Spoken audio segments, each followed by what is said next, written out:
Same लोग same बात, लेकिन इम्पैक्ट बिल्कुल अलग अलग। क्या आपने कभी महसूस किया है कि आप किसी को कुछ समझाना चाह रहे हैं, बताना चाह रहे हैं, लेकिन सामने वाला आपकी बात ही नहीं सुनता, और वहीं दूसरा पर्सन आके सेम वही बात समझाता है, वो बात सुनी भी जाती है और मानी भी जाती है। तो इतना बड़ा डिफरेंस आखिर है क्या? यही आज की वीडियो का टॉपिक है कि जो भी हम बातें बोलते हैं, क्या सच में वो एक फॉलो करने लायक चीज है या फिर just it is a matter of ignorance. और जब ऐसा होता है तो आप अक्सर अपने आप से कुछ यही सेंटेंसेस बोलते हैं कि यार मेरे साथ ही ऐसा क्यों होता है, लोगों को ही अक्ल नहीं है, वो मेरी बात समझना ही नहीं चाहते, पता नहीं इस दुनिया का क्या होगा, सोसाइटी बहुत खराब है, बदलना ही नहीं चाहती। एम आई राइट? अब इसका सीक्रेट क्या है कि कुछ लोग किसी को इतना पूछते हैं, मेंटोर मानते हैं, उनकी एक एक बात मानते हैं, चाहे उनके वर्ड्स हार्श कड़क क्यों ना हो, और हम जब किसी को प्यार से बोलते हैं तब भी हमारी बात मानी नहीं जाती। तो ये जो सारा प्रॉब्लम है ना, ये प्रॉब्लम लिसनर का नहीं है, ये प्रॉब्लम स्पीकर का भी नहीं है कि वो राइट वर्ड्स नहीं चूज कर रहा, कॉन्फिडेंस नहीं है। रादर ये प्रॉब्लम आती है अंडरस्टैंडिंग की वजह से।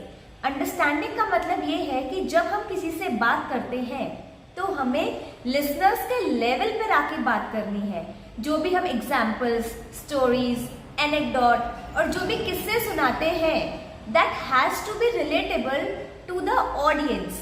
एग्जाम्पल, अगर मैं एक बच्चे को बताऊं कि टैक्स क्या है, वो भी 6 साल का बच्चा है समझिए, तो क्या मैं उसको डायरेक्टली यही बोल दूं, बेटा टैक्स 2 तरीके के होते हैं, डायरेक्ट टैक्स, इनडायरेक्ट टैक्स, ये हम गवर्नमेंट को देते हैं।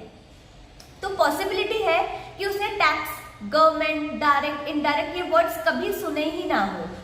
सो अब इसको समझाएंगे कैसे? Here is one way. So what you can do is you just say like this. आज मैं आपको एक आइसक्रीम दिलाता हूँ और उसमें से थोड़ी सी आइसक्रीम मैं खा लेता हूँ और बाकी आपको मिलेगी, और ये हमेशा ऐसा होगा। तो फिर बच्चा समझेगा कि जब भी मुझे आइसक्रीम मिलेगी, इसका मतलब थोड़ा परसेंट सामने वाला खाएगा ही खाएगा, इसका मतलब मुझे पूरी नहीं मिलेगी, थोड़ी मिलेगी। अब वो जाके समझेगा कि हाँ, जब मैं अपनी चीज में से थोड़ी सी किसी और को देता हूँ, चाहे मैंने उसके पूरे पैसे क्यों ना दिए खरीदने के लिए, तो वो शायद टैक्स के बारे में समझ पाए। तो यहाँ पर हमने क्या किया, एक बच्चे के लेवल पे आके उसकी पसंदीदा चीज के ऊपर ये चीज हमने समझाई। बीइंग अ ट्रेनर हमें बहुत मौके मिलते हैं अलग अलग लोगों से इंटरैक्ट करने का। अभी हाल ही में हमारा एक सेशन था 12th क्लास के बच्चों का। अब जैसे कि बोर्ड्स आने वाले हैं तो वो अपनी तैयारी में बिजी थे। हमारा टॉपिक था जेंडर सेंसिटाइजेशन पे उनको अवेयरनेस देना। तो जैसे जैसे हम टॉपिक पे बात कर रहे थे, हम करियर पे भी थोड़ा सा चिट-चैट करने लगे, और जैसे ही करियर की बात आई तो सारी ऑडियंस के कान खड़े हो गए। एक एक बच्चा बहुत ध्यान से सुन रहा था, और बाय चांस उस स्कूल के टीचर्स भी वहाँ मौजूद थे। तो हमने कुछ ऐसी पुरानी कहावतों के बारे में बात करी, कुछ ऐसी चीजें जो एक्चुअल में right now are happening in the world उसकी बात करी, उसका इम्पैक्ट की बात करी। तो ऐसे में एक टीचर आए और वो अचानक से बोल पड़े, बेटा देखो, पूरे साल हम आपको यही समझाते आए हैं जो आप इन मैम से सुन रहे हो, तो आप लोग क्यों हमारी बात नहीं समझते? तो वहां पे मुझे एक गैप नजर आया कि जो सर वहां पे उन बच्चों को बात बता रहे थे वो बिल्कुल करेक्ट थी, बिल्कुल सटीक थी, जिंदगी के लिए बहुत जरूरी थी, लेकिन वो जिस तरीके से समझा रहे थे, it was more of a lecture based and more of something कि आप बस थोपना चाह रहे हैं। अगर उसमें एग्जाम्पल्स या फिर जो आजकल करंट सिनेरियो है, टेक्नोलॉजी, डिजिटल वर्ल्ड, एआई, अगर उस चीज का हम अमेलगेमेट करके अगर सामने वाले को हम समझाते कि बेटा आपके करियर में ये चीजें हैं, आप अभी यहाँ स्टैंड करते हो, इन चीजों से आप यहाँ पहुंच सकते हो, सो मे बी वो बच्चे रिलेट कर पाते जो सर कहना चाह रहे थे।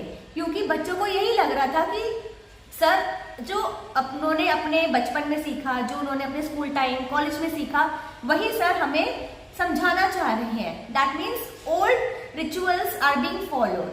हाउएवर हमें यही समझना है कि बातें तो वही है, काम भी वही है, रिक्वायरमेंट्स भी वही है, बेसिक नीड्स भी वही है, रोटी कपड़ा और मकान, लेकिन आज काम करने के तरीके बदल गए। तो क्या आपको नहीं लगता कि हमें अपने समझाने के तरीकों में भी थोड़ा सा काम करना चाहिए? अगर अभी भी कोई कंफ्यूजन है कि आखिर करना क्या है, ये सारी बातें क्यों, तो आप बस एक चीज को ध्यान में रखिए कि आपका जो लिसनर है उसके वर्ड्स और उसके थॉट्स को आप मिरर करिए।